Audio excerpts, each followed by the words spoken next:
பேசலாம். நாஞ்சில் குழப்பம் தாவேக்காங்கிற ஒரு கட்சிக்காக தான் இந்த கட்சிக்குள்ள ஒரு குழப்பம் நடக்குது. அப்போ இதுக்கு முன்னாடி நடந்ததெல்லாம் ஒரு செட்டில் ஆயிட்டு. இப்போ நடக்கிறதுக்கு காரணம் மீண்டும் மீண்டும் கலகம் வெடிக்குது அப்படின்னாக்கா தாவேக்கா தான் காரணம். 2026 தேர்தல் பரப்புரையில் எந்த கட்சியை எதிர்த்து பரப்புரை செஞ்சார் சொல்லுங்க.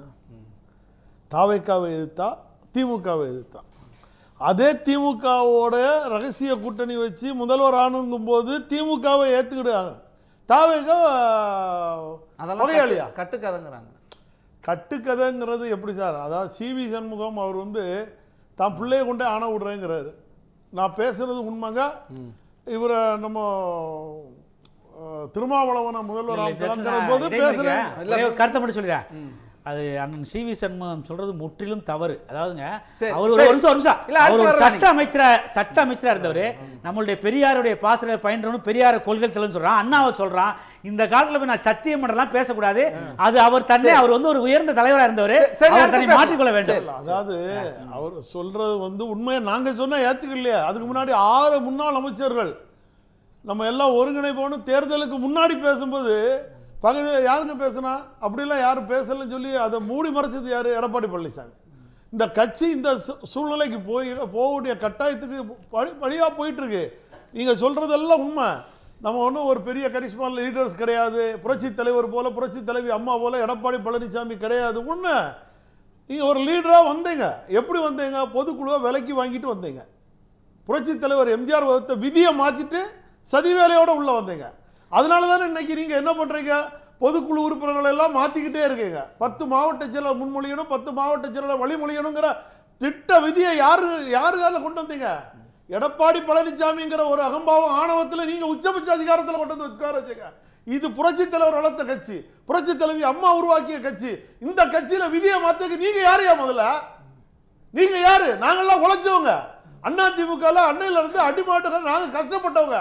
எங்கள் இந்த தொண்டர்கள் 80% கொண்ட தொண்டர்கள் கொண்ட கட்சியை அதுல இருக்கிற புரட்சி தலைவர் விதியை மாத்துறதுக்கு நீங்க யாரு? முதல்ல இதை போராடினாரு, கேட்டு போராடினாரு. 10 ஆண்டு காலம் அண்ணன் ஓபிஎஸ் கூட அவர் 4 ஆண்டு காலம் இதுல சட்ட போராட்டம் பண்ணாதீங்கன்னு போராடினார். 4 ஆண்டு காலம் போராடினார். நான் மறுக்கல. அவரையும் நீங்க ஏத்துக்கிடல.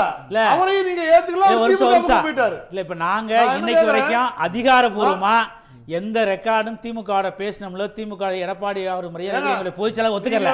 இப்போ அண்ணன் என்ன சொல்றாருன்னா, சட்ட அண்ணன் ஓபிஎஸ் நடத்தினாரு, மிகப்பெரிய போராட்டங்கள் நீதிமன்றம் வரைக்கும் சென்று போராடினாரு. ஆனால் அண்ணன் ஓபிஎஸ் திமுகவில் போய் சேர்ந்துட்டாரு, அதிகாரபூர்வ சட்டமன்ற ஆயிட்டாரு. அதை அட்மிட் பண்றாரு. ஆனால் போகாத மரியாதைக்குரிய எடப்பாடி பழனிசாமி ஒரு குற்றச்சாட்டு சொல்றீங்க. உங்களுடைய கன்னியாகுமரியில் உள்ள லோக்கல் பாலிடிக்ஸ், நீங்க கட்சிக்காரு, இந்த கட்சிக்கு உழைச்சவர், அதுல மாற்று கருத்தே இல்லை. உங்களுக்கு தலவாய் சுந்தரம் பிடிக்கலைன்னா தலவாய் சுந்தரம் நீங்க போராடணும். தலவாய் சுந்தரம் நீங்க அரசியல் பண்ணணும். தலவாய் சுந்தரத்தை நீங்க அரசியல் விட்டு விரட்டணும். அத நீங்க எடப்பாடி பழனிசாமி நீங்க வன்மத்தை கக்க கூடாது. அதிமுக தொண்டர்களுடைய குரல் மீது நீங்க நசிக்க பார்க்க கூடாது. நீங்க என்ன பண்றீங்க? ஒட்டுமொத்த தொண்டர்களுடைய குரலை நசிக்க பாருங்க. உங்களுக்கு ஒரு மாவட்ட செயலர் பிடிக்கலாம், அந்த மாவட்டத்துக்கு போறாங்க. 1.5 கோடி தொண்டர்கள உணர்வுகளை குரலை நசிக்க பாக்குறீங்க. இப்ப அவரே என்ன சொல்றாரு? நீங்க என்ன சொல்றீங்க? தலவாய் சுந்தரம் மாவட்ட செயலாளர். இப்ப நான் சொல்லல, அக்னி கிருஷ்ணமூர்த்தி இவங்க எல்லாம் சொல்றத வச்சு சொல்றேன். அந்த மாவட்ட செயலாளர் சரியில்லை, மாத்திரம் அங்க சரியில்லை. நார்வேல் தொகுதியை வெற்றி பெற வைக்க முடிஞ்சுதா? மாவட்ட செயலாளரால குளச்சல் தொகுதியை வெற்றி பெற முடிஞ்சுதா? அவரு நிக்கிற தொகுதியில 204 ஓட்டு தான் வாங்க முடிஞ்சது. அதுக்கு வழக்கு போட்டாங்கன்னா அது ஜெயிக்க முடியாது. அந்த மாவட்ட செயலரை மாத்துங்க. உங்களுக்கு திறமை இருந்தா, ஆளும் இருந்தா மாத்த முடியாது சார்.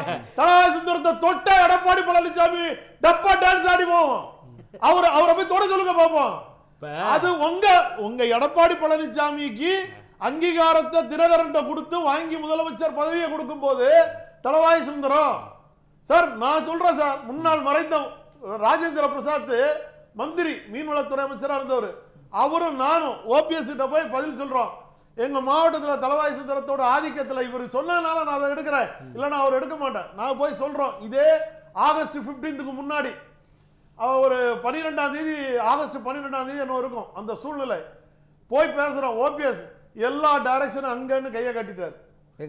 யாரு எடப்பாடி கிட்ட தான். எடப்பாடி கிட்ட போய் சொல்லுங்க, நம்ம சொல்லியாச்சு கேட்க மாட்டேங்க. இதுவே தவறு. ஒருங்கிணைப்பாளர் இல்ல கரெக்ட் தான்.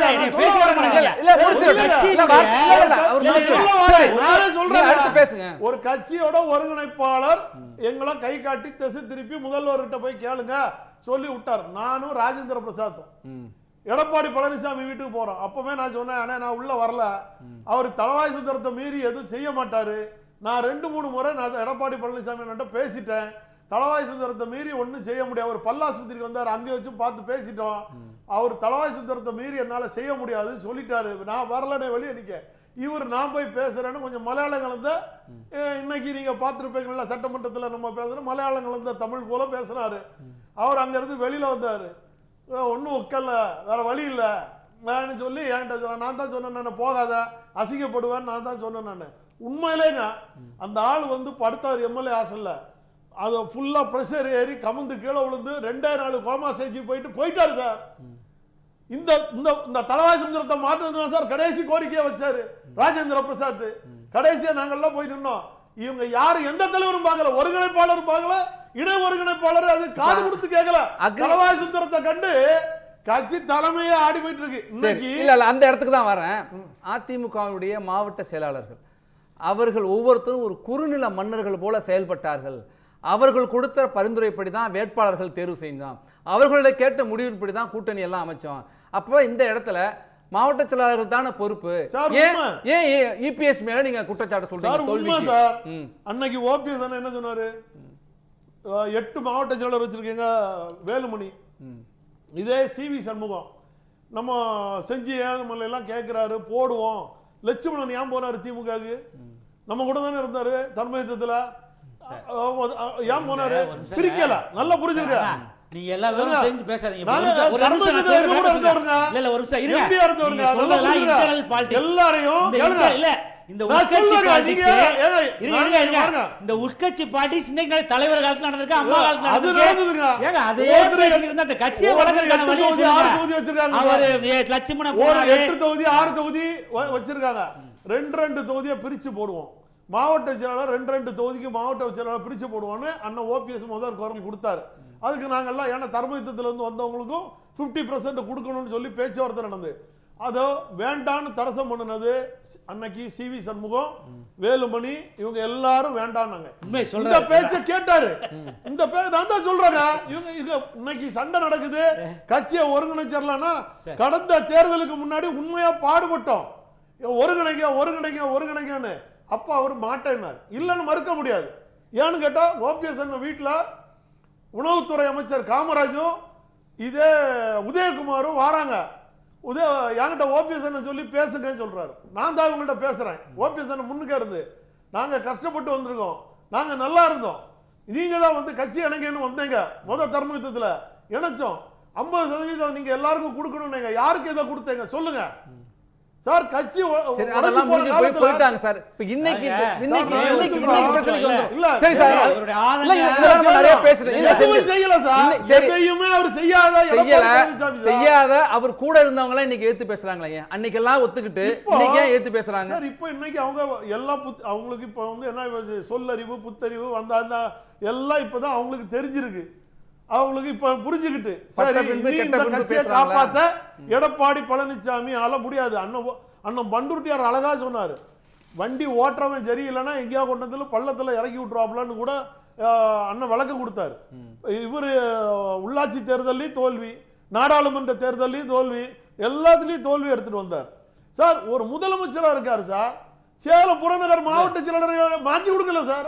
அவரே எடப்பாடி பழனிசாமி சேலம் புறநகர் மாவட்ட செயலாளர். இதை விட கேவலமான செயல் எங்கேயா தப்பான தகவல் சொல்றாரு. முதலமைச்சரா தப்பான தகவல் எடுத்து பாருங்க. சேலம் புறநகர் மாவட்ட செயலாளரா எடப்பாடி பழனிசாமி முதலமைச்சரா இருந்தாரா இல்லையா பார்க்க சொல்லுங்க. நீங்க இருங்க உங்க பாணியிலே வர்றேன். நீங்க அதிமுகவுடைய நான் உழைப்பாளர், நான் இந்த கட்சிக்கு உழைச்சேன்னு சொல்றீங்க. நீங்க ஒரு கட்சிங்கிறதுங்க நம்ம பெரியாருடைய கொள்கையை தாங்குறோம், அண்ணாவுடைய கொள்கை, புரட்சித்தலைவர் எம்ஜிஆருடைய கொள்கை வாரிசாக நம்ம வாழ்கிறோம். இந்த நாட்டில் தோத்தே போன இது வரைக்கும் 15 வருஷம் ஆட்சிக்கே வர முடியல. 65 வருஷமா காங்கிரஸ் கட்சி தமிழ்நாட்டில் ஆட்சிக்கே வர முடியல. அவங்களாம் கட்சி நடத்தலையா? ஏன் நீங்க வந்து அதிகாரத்துக்கு வந்தாதான் அதிகார பசி அதிகார அரிப்புன்னு அப்படி வாழ முடியுமா? இது என்ன பேச்சு? ஏங்க எதிர்க்கட்சியா இருந்தா வாழுங்க. 5 வருஷமா இருங்க நான் கேட்கிறேன். 5 வருஷமா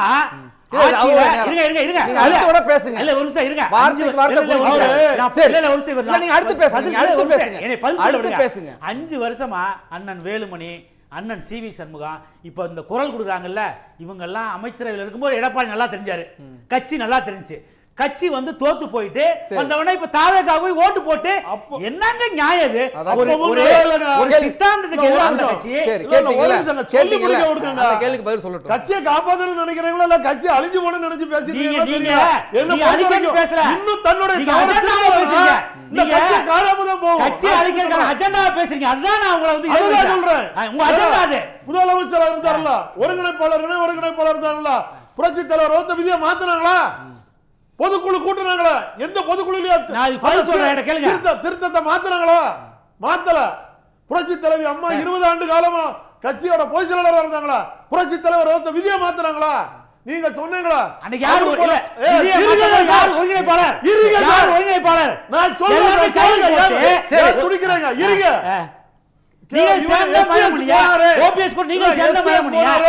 எல்லாரும் போனாங்க சொன்னாங்களா?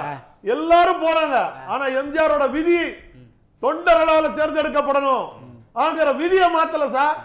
இவர் அந்த விதியை மாத்தினாரு.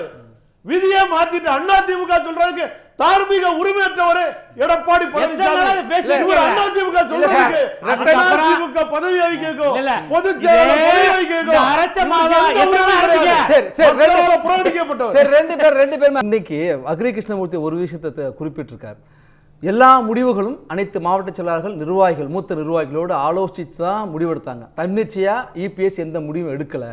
ஆனால் இன்றைக்கி நீங்கள் உங்களுக்கு தாவேக்கா அரசில் ஒரு அமைச்சர் பதவியை, வாரியத் தலைவர் பதவியை எதிர்பார்த்தீங்க, அது கிடைக்கலங்கிற வைத்தறிச்சலில் ஒரு பொய்யான குற்றச்சாட்டை இபிஎஸ் மேலே இப்போ வைக்கிறாங்க. இன்றைக்கி சி.வி. சண்முகம், நத்தம் விஸ்வநாதன், எஸ்பி வேலுமணிலாம் சொல்கிறார். அக்ரி கிருஷ்ணமூர்த்தி அண்ணா அவர் வந்து சந்தர்ப்பத்துக்கு தகுந்தாலும் பேசிட்டு போகிறாரு. கட்சியோட எதிர்கால நலனை அவர் பார்க்கல. புரட்சி தலைவி அம்மா இருக்கிற காலத்தில் அதிமுகவுடைய சட்டப்பேரவை கொறடாது இருக்கட்டும். புரட்சி தலைவி அம்மா இருக்கும்போது சிறைச்சாலைக்கு அனுப்பினவர் தானே, அம்மாவால் சிறைச்சாலைக்கு போனவர் தானே. அதனால் நயனார் நாயந்திரன் தோத்தார் திருநெல்வேலியில். ஒரு வெள்ளாள சமுதாயத்தை சேர்ந்தவங்க ஓட்டே போடலை. காரணம் அங்கே தலவாய் சுந்தரம் உண்டு. இவருக்கு கேட்டுடுங்க. அவருக்கு அக்கா வீட்டில் தான் பல பிரச்சனைகள் நடக்கப்பட்டதுங்கிறது எல்லாம் தெரிஞ்சு தப்பிச்சுக்கிட்டாரு. வழக்கு இருக்கு. அது வந்து அவர் போனாரு. அதனால அக்ரி கிருஷ்ணமூர்த்தி அவர் வந்து இன்னைக்கு அவர் பதவி கொடுத்துருக்கிறாரு, பக்கத்தில் உட்கார வச்சிருக்காரு. அதனால அவர் பேசிட்டு போறாரு. அதை விடுங்க சார். இன்னைக்கு நீங்க கேட்கறத பொறுத்த வரைக்கும் தாவேக்கா இவங்கள வச்சு ஒன்றும் தாவேக்கா தமிழ்நாட்டில் வரல. அது தன்னிச்சையா தமிழ்நாட்டு மக்களால் தேர்ந்தெடுக்கப்பட்ட ஒரு பலம் பொருந்திய கட்சி. இன்னைக்கு நம்ம இன்னைக்கு கழுத தேஞ்சி கட்டெரும்பாச்சின மாதிரி நம்ம இன்னைக்கு ஒரு ஒற்றுமை இல்லாமல் சீர்குலைஞ்சி இன்னைக்கு நம்ம வந்து தேஞ்சு நிலைமையில் இருக்கும்போது தண்டை தான் திருத்திக்கிடணும். தாவேக்காவை பற்றி தாவேக்கா தூக்கிட்டு போயிட்டாங்க. தாவேக்கா சார் விஜயை பொறுத்த வரைக்கும் அவர் ஆரம்பத்துலேருந்து 30 ஆண்டு காலம் இதை விதைச்சி தான் இன்னைக்கு வந்திருக்காரு. ஒவ்வொரு படத்துலையும் புரட்சி தலைவருடைய பாடல்கள், புரட்சி தலைவரோட படங்கள், வசனங்கள் எல்லாத்தையும் வச்சுட்டு தான் வந்திருக்காரு. ரத்தத்தின் ரத்தங்களேன்னு ஒரு பாட்டே கொண்டு வந்திருப்பார் ஒரு படத்தில். வேலாயுதமும் அது ஒரு படத்தில் ஒரு பாட்டே வச்சுருக்காரு. நல்லா புரிஞ்சுருங்க. கடைசியாக வரைக்கும் ஜனநாயகன் வரைக்கும் அவரை காட்டும் போது கூட புரட்சி தலைவரை காட்டி தான் அவர் வாராரு ஃபீல்டுக்கு. அப்போ அதிமுக பார்ட் 2 தாவேக்கா. இதில் என்ன தப்பு இருக்குது? ஏங்க நீ அதிமுக காப்பாற்ற மாட்டுங்க, எம்ஜிஆரோட விதியை மாற்றுறீங்க. இந்த 100 ஆண்டுகள் ஆனாலும் இந்த கட்சி அழியாதுன்னு சொல்கிறாரு. 1000 ஆண்டுகள் ஆனாலும் இந்த அண்ணா பொருந்திய கொடி அழியாது தமிழ்நாட்டுங்கிறது புரட்சி தலைவர் சொன்னார். அதை நீங்கள் யாரும் ஏற்றுக்கிடலை. அதை காப்பாற்றணும்னு ஒருத்தர் வந்துட்டாரு. ஒரு மன்னாதி மன்னனுக்கு ஒரு புரட்சி தளபதியாக வந்திருக்காரு. அவ்வளோதான். மக்கள் ஏற்றுக்கிட்டு போகிறாங்க சார். இதில் என்ன தப்பு இருக்குது?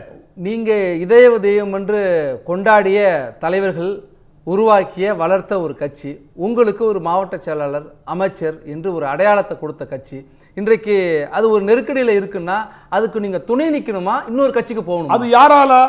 அனுபவிச்சவங்க யோசிக்கணும்.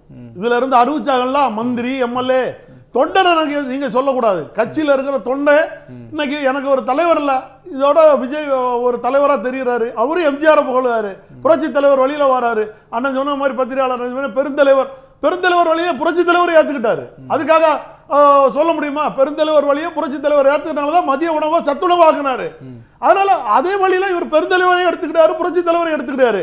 அது இவர் ஒரு புரட்சி தளபதியா அன்னைக்கு தமிழ்நாட்டு மக்கள் மத்தியில் வராரு. நான் என்ன சொல்றேன், நீங்க கேட்டீங்களா இவங்க எல்லாரும் போறாங்களா, விஜயபாஸ்கர் போறாங்களா, அதை நான் ஏற்றுக்கிட சக்தி கிடையாது, நான் ஏற்றுக்கிட மாட்டேன். நான் அண்ணா ஓபிஎஸ் எவ்வளவுதான் சண்டை போட்டாலும் 4 ஆண்டு காலமாவது சட்ட போராட்டம் நடத்தினார். ஆனா நீங்க எல்லாமே அனுபவிச்சுக்கிட்டு 4 மாசத்துல தூக்கி போட்டு, 4 மாசம் கூட இல்ல 2 மாசத்துல தூக்கி போட்டுட்டு சட்டை கலத்திட்டு போய் டிவிக்கேன்னு போறீங்களா, அதை தாவேகா தலைவர் நல்லா அறிவார், நன்கு அறிவார், நல்லா புரிஞ்சிருங்க. அதையும் நான் இப்ப ஒண்ணு சொல்றேன், என்னைக்கு ஓபிஎஸ் தனிமையில நிப்பாட்டி விட்டு, அண்ணன் ஓபிஎஸ் நிப்பாட்டி விட்டு பலாப்பழத்தை பாஜக கொடுத்ததோ, பாஜக தமிழ்நாட்டுல காலி. அதே போல 2026ல உதயசூரிய அதிமுக தாவேகா திமுக நடக்குது. சொல்ல முடியல சார், நீங்க எங்க சார் வருது பாஜக? பாஜக தான் சார் 2024ல ஒத்த பலாப்பழத்தை கொடுத்து நிப்பாட்டி விட்டாங்க. அப்போ எங்க இருந்து போச்சு?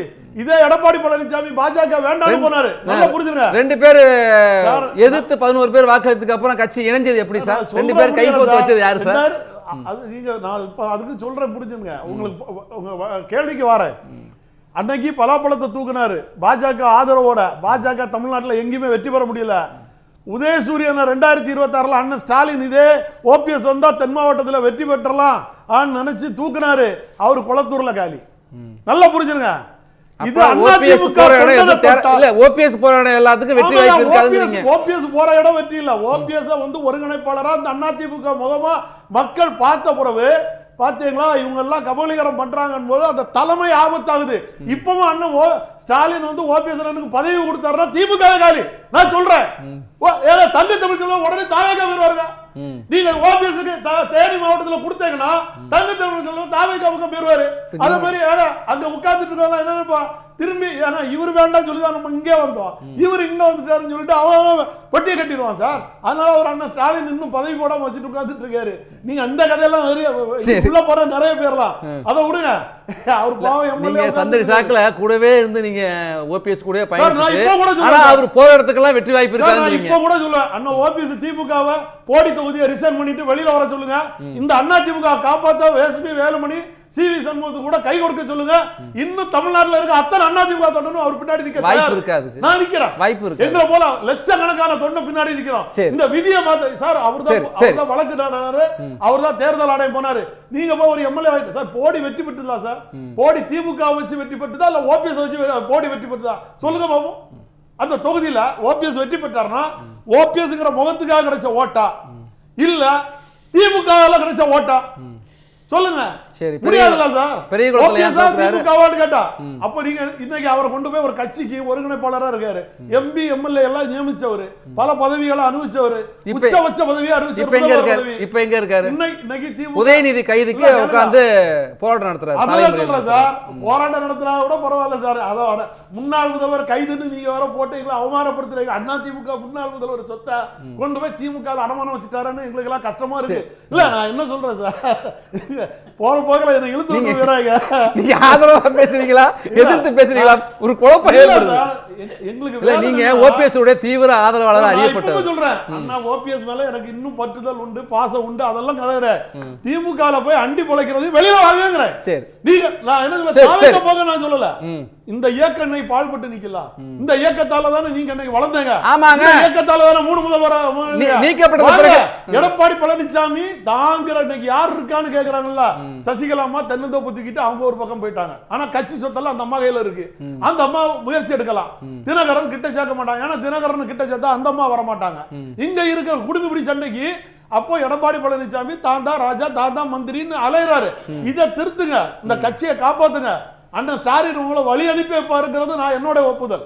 தாவேக்கா தாவேக்கா தாவேக்கா இன்னைக்கு மக்கள் மத்தியில நீங்க கொண்டு போய் சேர்க்கிறதே நீங்க தான். இன்னைக்கு அவரை தாவேக்கா தாவேக்கான்னு கொண்டு போய் இன்னைக்கு அவரை உச்சத்துல உட்கார வச்சுட்டீங்க. நீங்க முதல்ல பிரிஞ்சு இருக்கிறவங்க எல்லாம் ஒன்றிணைக்க முடியுமான்னு திட்டம் போடுங்க. தாவேக்கா மக்களோட ஆட்சி, ஒரு புரட்சி தலைவரோட ஆட்சி நல்லபடியா நடக்கும். தமிழ் ஜனம் சேனலை சப்ஸ்கிரைப் பண்ணாம பாத்துட்டு இருந்தீங்கன்னா மறக்காம சப்ஸ்கிரைப் பண்ணிடுங்க.